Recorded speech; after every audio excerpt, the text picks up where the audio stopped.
SHARON MANDOR. Before I introduce the guests, we have two takes on and your thoughts on this particular issue. So we're going to be opening the phone lines later on for you to call in and contribute to the discussion. But for now, let's run through what exactly we have on the table before we go into the issue of the minimum wage, because I mentioned it during today's papers that's what we're going to be discussing. But before we go into the issue of the minimum wage, 35 members of the House of Representatives have proposed a bill for an act demanding the constitutional alteration to provide for the rotation of executive powers among the 6 geopolitical zones.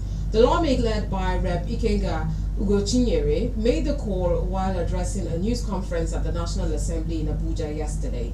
He said that the lawmakers were also seeking the amendment of Section 3 of the Constitution to provide for the recognition of the division of Nigeria into 6 geopolitical zones, adding that they were also seeking the provision of a single tenure of 6 years for the president and governors in the country.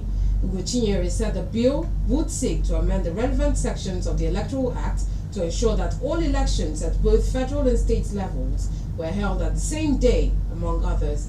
The lawmakers said the bill, if to become an act, would ensure that all elections and election-related litigation were concluded within a period of. Being joined in the studio by a public affairs analyst, a pastor, Apostle Samuel Joshua. Good morning to you, Apostle. Pleasure's mine. How are you doing? I'm doing fine and I'm good.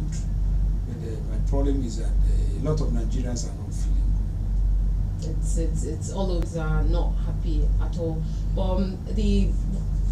That's why we're here, to talk about how some of the solutions that the government can actually do or make use of to make sure that Nigerians turn their frowns into smiles. So let's first of all talk about what I just mentioned now about the decision of 35 House of Rep members. What's your take? What are your thoughts on that decision? Well, it is your opinion, but it is bereft of in-depth understanding of the word democracy. When you talk about rotating presidency into 6 zones in Nigeria, that means it is not going to be democratic again.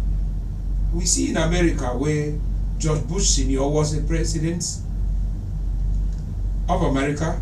At the same time, 2 of his sons were governors of different states, not only their states, when he was the president.